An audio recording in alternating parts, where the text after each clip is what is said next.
Una cita con la palabra es un podcast que tiene como propósito proporcionar una herramienta a los lectores de la Biblia para que saquen el mejor provecho a cada libro de las Sagradas Escrituras, pues antes de enfrentar su lectura y estudio, tendrán una visión general de cada uno de sus libros.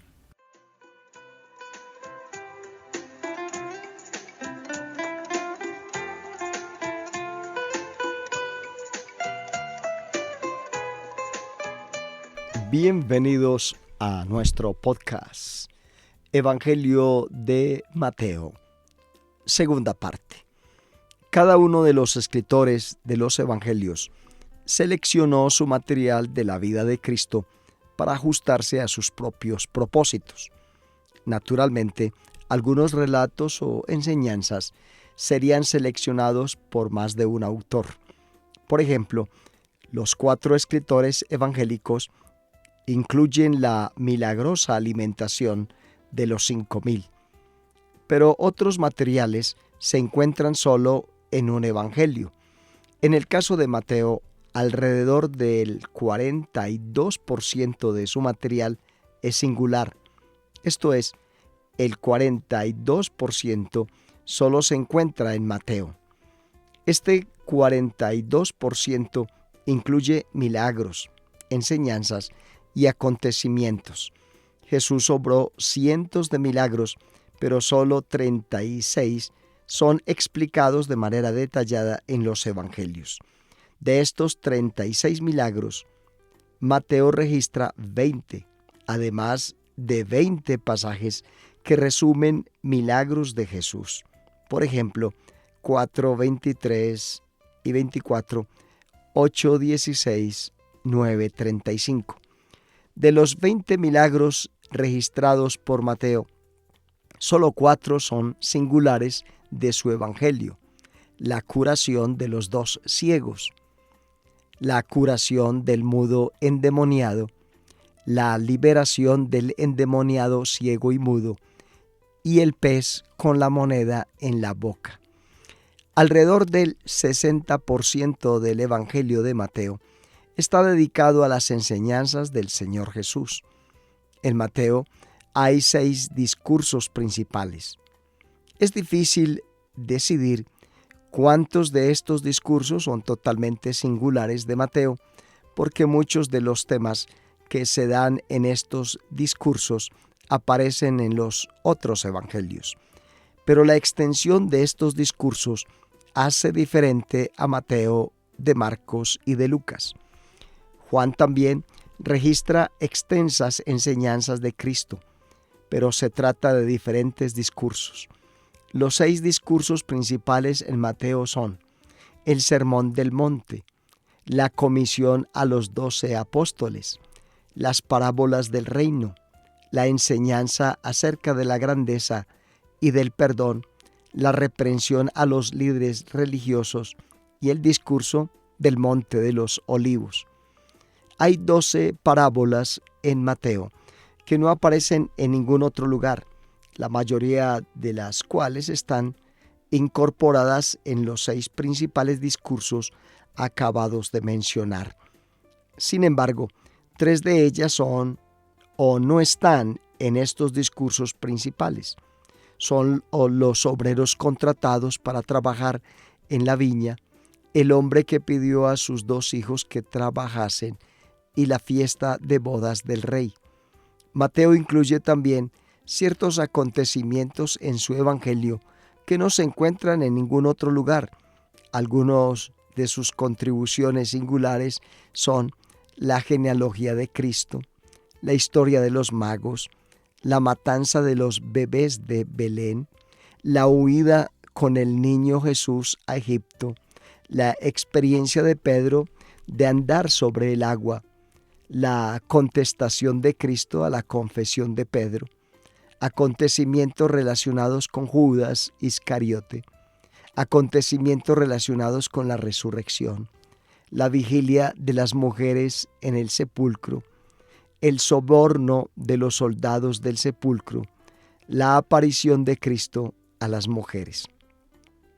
Mateo apela a las escrituras del Antiguo Testamento más que ningún otro escritor de los Evangelios.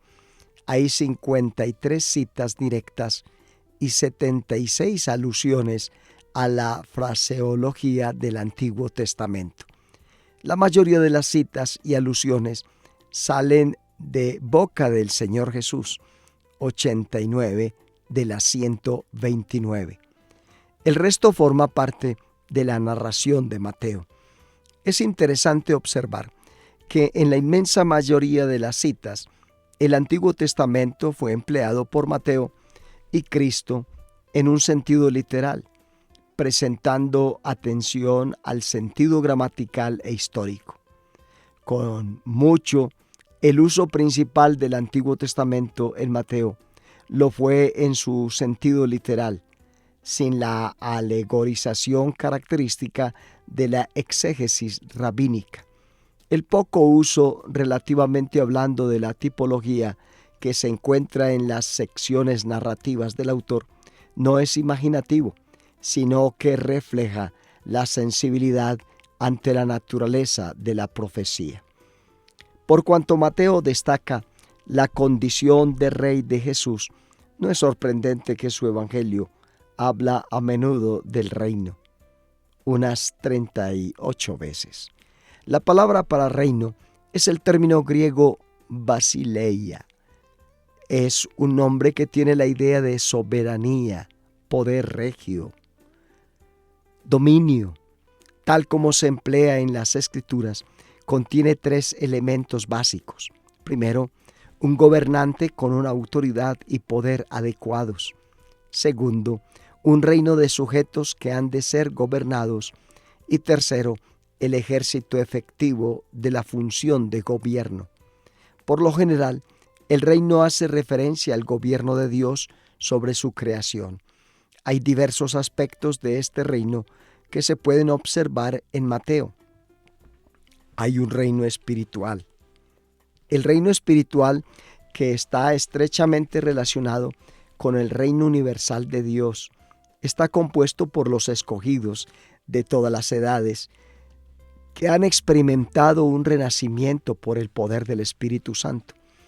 En este reino no se puede entrar más que por el nuevo nacimiento. Este aspecto del reino está siempre presente porque los redimidos están siempre presentes.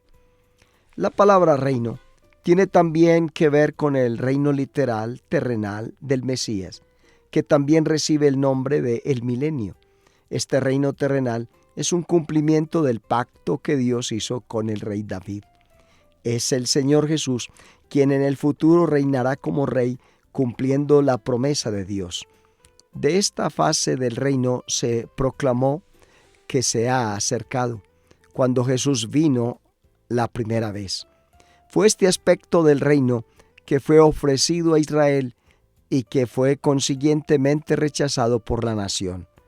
Aunque este reino terrenal tiene un componente espiritual, es primeramente un concepto literal y no abstracto. Los judíos de los tiempos de Jesús sabían que este reino no estaba presente, pero que llegaría a su debido tiempo. Otro significado de reino, tal como lo emplea Mateo, es su aspecto de misterio, tal como se expresa en las parábolas del reino. Esta forma del reino no había sido revelada entonces, pero cuando Israel rechazó a Jesús como su Mesías rey, el ofrecimiento del reino literal fue quitado de aquella generación de israelitas y se introdujo otra forma del reino de Dios. Había un periodo de tiempo establecido para la existencia de esta forma del reino. El periodo de tiempo cubierto por las parábolas de Mateo 13 se extiende desde el tiempo del rechazamiento de Israel hasta la futura recepción del Mesías por parte de Israel. Esto significa que este programa comenzó mientras Cristo estaba aún en la tierra y que continuará hasta su regreso a la tierra, cuando venga con poder y gran gloria. Este periodo incluye en su seno el tiempo desde Pentecostés en Hechos 2 hasta el arrebatamiento, esto es, la era de la gracia. Aunque este periodo incluye la era de la iglesia, se extiende más allá de ella, porque las parábolas de Mateo 13 preceden Pentecostés y se extienden más allá del arrebatamiento.